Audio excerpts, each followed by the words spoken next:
Hi everybody, this is Dr. Amina Aitsi-Selmi for another episode of Wise Wednesdays.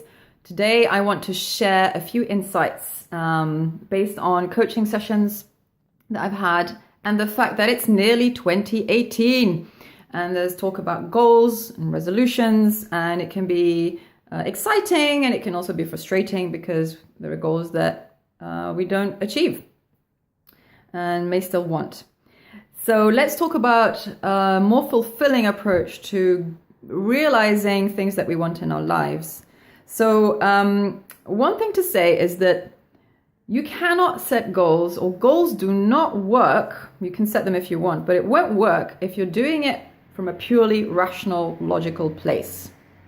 The rational mind is just a function in our mind. It is not the whole of who we are. It is not the whole of our capability as a human being. We are sensing, feeling creatures as well as thinking ones.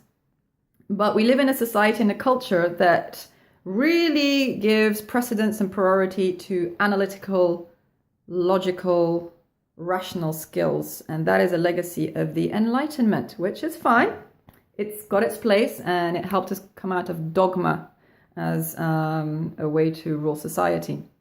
Anyway, coming back to tips for realizing things we want in 2018. So do not rely on your rational mind. If you look at neuroscience, psychology, it doesn't talk about rational goal setting. It talks about motivation. It talks about engaging the emotions. And it talks about other interesting things. And essentially your intuition and your imagination are much more sophisticated tools to guide you towards what you want than is your rational mind. Now, I'm not saying just rely on your emotions, okay? I'm not saying just go with what you feel, do what feels good, in the sense of physically, hedonistically good. That is not what I'm saying. What I'm saying is a fully functioning, mature human organism has a very sophisticated set of abilities that when used leads to a much better life experience and to much more effective realization of goals.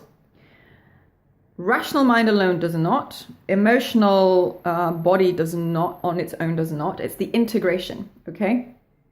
Okay, so tip number one to be more effective with your goals, for want of a better expression. A better expression would be to feel more fulfilled and be more actualized or self-actualized. I'm sure many of you have heard those phrases. And it frustrates me so much when people default back to the rational only, because it's a habit. It's not what's best. Anyway, so number one, pay attention to your emotions. So if you're setting a goal, ask yourself why that goal is important. Don't just take it on face value. Okay, I want another job. Okay, that's my goal. Ask yourself why. The why will take you into the emotional if you allow it. Now, it's best to be in a good state when you're setting goals or taking any decision, in fact. You want to be in a relaxed state where you're just on the slightly positive side of the emotional scale. You want to be relaxed and kind of, yeah, things are possible, and operate from there. So if you say, right, I want a new job. Why do you want that new job? Explore that question. Allow the emotions and thoughts to come into consciousness.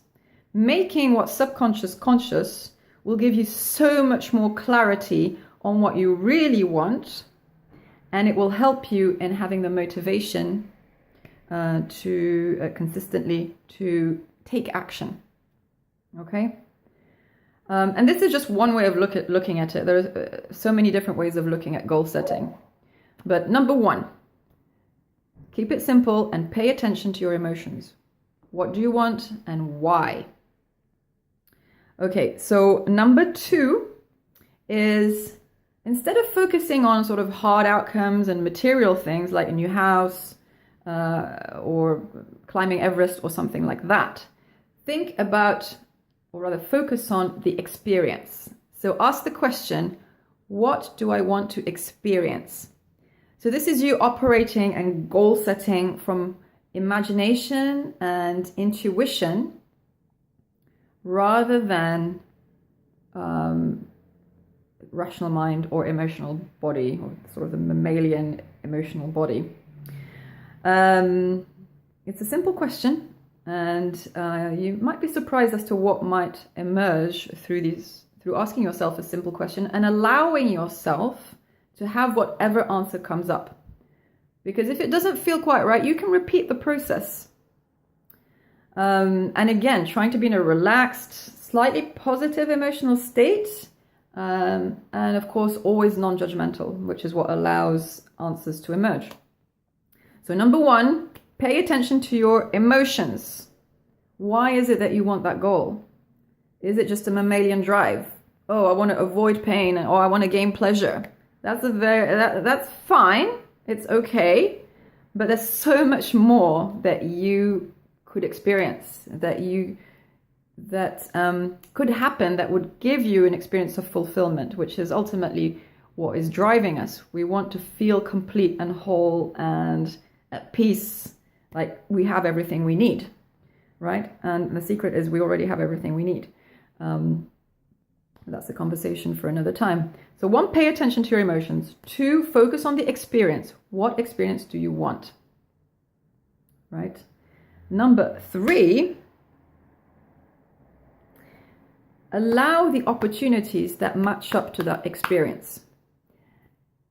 Now, there may be opportunities around you right now that can match up to your experience. If you want joy, or if you want a feeling of accomplishment, if you want mastery at something, creativity. A lot of people who are high functioning miss the creativity and the spontaneity and the ability to just use your imagination to imagine wild and crazy things and not be boxed into a logical, rational process. So number three, what opportunities are available to you now that could enable the experience that you desire?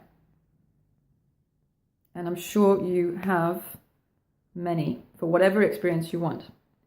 And then go and take action on that.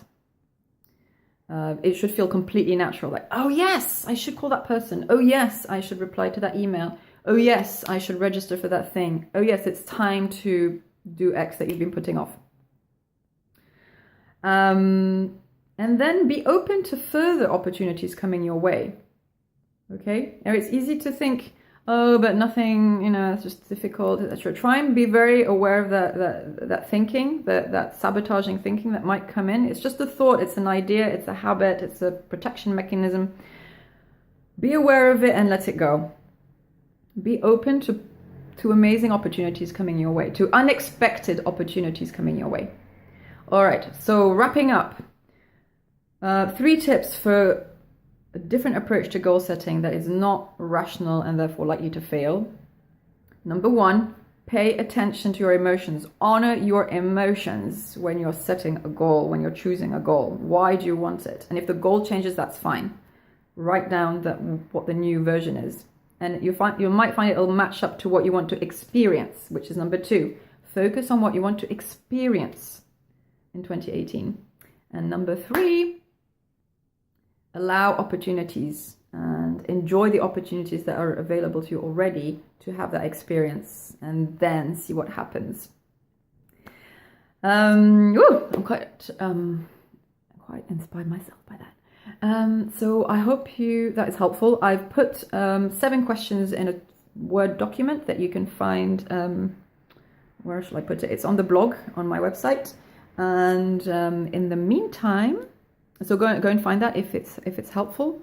It will match the tips that I've suggested here.